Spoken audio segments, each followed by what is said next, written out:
театр будет жить всегда. Театру смерть предсказывали уже в начале 20 века. Однако же этого не случилось. Театр не умрет никогда. Это живое искусство, мгновенное. Такого больше нет нигде. Вы ничего не смонтируете, вы ничего не вырежете и не склеите так, как вам это удобно. Это все без купюр. Вы придете и увидите сиюминутно, здесь и сейчас, то, что вы больше никогда и нигде не увидите.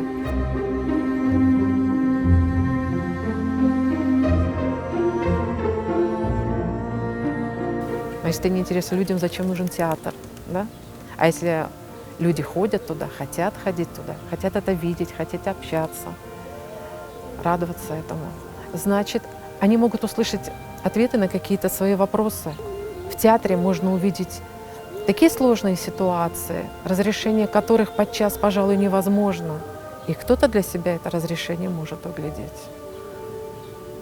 Не хочется говорить шаблонные вещи, но многое взять с произведений Шекспира, Мольера, Чехова. Пусть произнесем громкие имена драматургов, но ведь там ответы на очень многие вопросы, которые мучают людей на протяжении веков. И власть, и деньги, и любовь.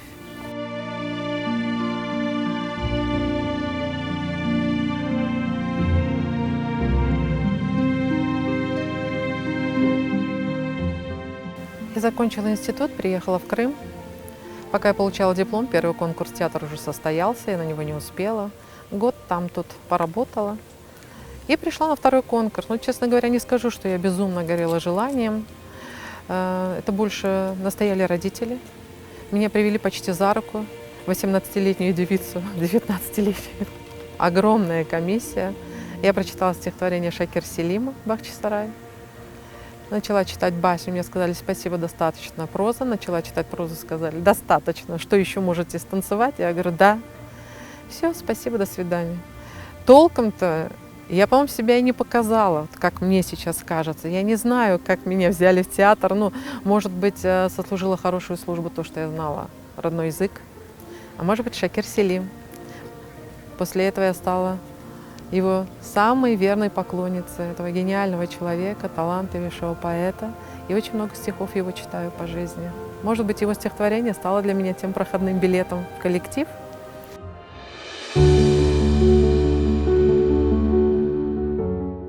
Постоянно происходит разрыв преемственности поколений. Депортация разорвала на 50 лет, да? Мы увидели пожилых актеров, невероятно любящих этот театр, но мы их увидели уже в 70-летнем возрасте. Моя любимая актриса Мерим Абди-Ибраимова, Алла Рахметлеса, она была уникальная женщина, человек и актриса. Глядя на них, я не осознавала, что они не работали эти 50 лет. Вот мы, да, говорим, мы рядом на сцене стояли с Итхалил Усмановым, который выходил, читал Хана. И я, сидя в зале, я верила, что он хан. Мне казалось, как это так можно без суеты, там, глядя так небрежно в роль, произносить слова и быть таким весомым на сцене, и при этом не пыжиться, не переигрывать, не наигрывать, естественно. Я не знаю, будут ли о нас кто-то говорить. Судя по происходящим событиям, наша преемственность также где-то частично прервалась. Но я надеюсь, к нам придут молодые актеры, к нам уже приходят, спрашивают, хотят. Я очень надеюсь, конечно, что это будет. Не может существовать театр, в котором одновозрастные актеры, допустим, от 50 и выше.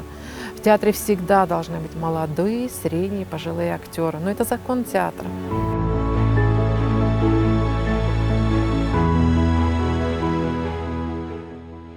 Многие задавались этим вопросом, чем отличается наш театр, допустим, от других. Есть одно слово «колорит», которое в себя вмещает много очень разных вещей и однозначно не ответит на этот вопрос. Если посмотреть историю театра, то в нашей культуре перекрестилось, в театральной культуре, учение Станиславского и элементы народного праздника. То есть перехлёст произошел в 20-30-х годах. Это смешение. И я считаю, мы так и продолжаем двигаться. Мы не отрываемся от классики, от классических канонов театра, будем так говорить. И ни в коем случае не отрываемся от своих родных истоков. Наш язык, культура, традиции. Это все вместе и породило вот этот феномен крымско-татарского театра. Не знаю, иногда есть какие-то неуловимые вещи в твоем контакте со зрителем. Почему зритель что-то понимает, что-то нет. Почему зритель принимает или нет. И в то же время 30-летний опыт в театре, и я считаю в этом заслугой, конечно, Беляла Шевкетовича, он нащупал вот эту почву благодатную, он нащупал тот репертуар, который близок нашему народу, и подача, режиссерская подача этого репертуара. Я служила 28 лет в театре на Менделеева 5. А сейчас кто бы мог подумать, что наш художественный руководитель Белял Белялов создаст еще один театр. Я теперь актриса Народного театра Алтын Бешик. 3 года назад это случилось. И поклонники, будем говорить, театра, крымско-татарского театра, предложили не бросать это дело и помогли со строительством. И так и помогают по сей день. То есть зал и сцена уже готовы к приему зрителей. У нас полностью оборудовано все. Вот заканчивают фойе. Очень много людей, которые нас поддерживают. Ну, излишне говорить, что и в социальных сетях не дождутся, когда мы начнем работать, а здание заканчивается. То есть я надеюсь, что это будет достаточно скоро.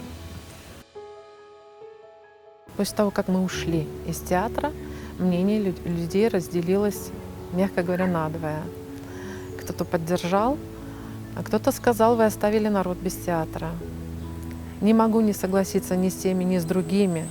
Мы думали, что мы быстрее начнем работать, то есть этот провал, грубо говоря, не будет таким длительным. Но люди, которые нас поддерживают, сказали, все должно быть красиво, достойно вас. И мы не могли с ними не согласиться. Они сказали, это будет не хуже, а должно быть даже лучше. Мы не сидели дома все это время, продолжали работать, мы собираем репертуар, многие из наших снимаются. Я отучилась на режиссера, поставила дипломный спектакль, в котором снялся весь коллектив Алтын Бешика, которые мне безумно помогли. Мы поставили произведение, мы поставили спектакль по произведениям Мамдеги Райбая, нам помог профессор Исмаил Керимов, нам помогла Лиля Ханум Кадырова. Поддержка со всех сторон поступает. Мы не чувствуем себя брошенными, мы не чувствуем себя одинокими, мы не чувствуем себя забытыми. Нас также любят и ждут, и мы вернемся.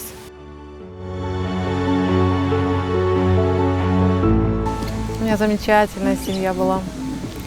У нас в семье любили читать, любили искусство, петь, танцевать и очень любили историю. Папа плохо видел, у нас была прекрасная традиция. Каждый вечер у нас вслух читались газеты «Ленин Байрагы», «Йылдыз», книги. Мы тогда этому так много не придавали значения. Это же все было ненавязчиво, не специально. На 4-й странице газеты «Ленин Байрагы» всегда был лугат.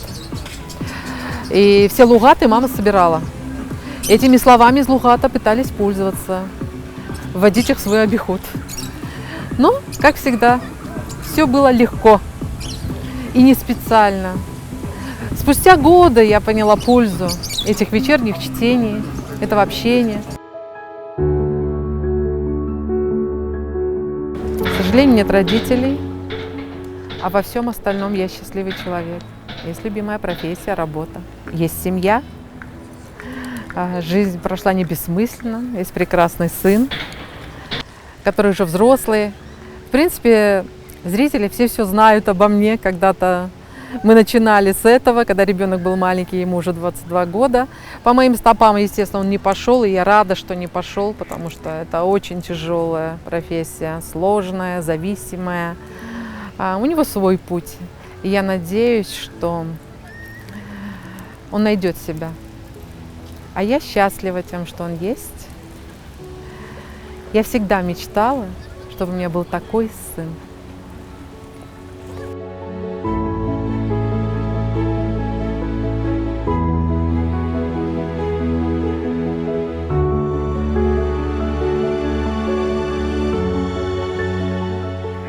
Чего я боюсь? Больше всего я боюсь быть неинтересной зрителю. Мне кажется, это самое страшное. Хотя очень многие люди, в том числе мои родственники, сидя в зале, всегда боятся шоу. А вдруг я забуду текст? Но это не самое страшное на сцене, совсем не страшное. Страшно, когда тебя не понимают.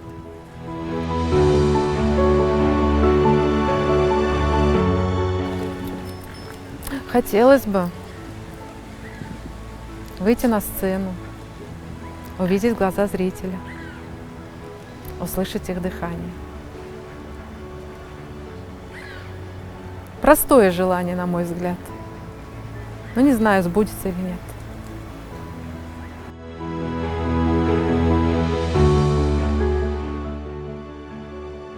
Из последних ролей мне очень нравилась «Дорогая Памела», International Хартана. Девиз этого спектакля был «Доброта спасет мир». Я убеждена, что эти слова не бессмысленны, и что так оно и есть.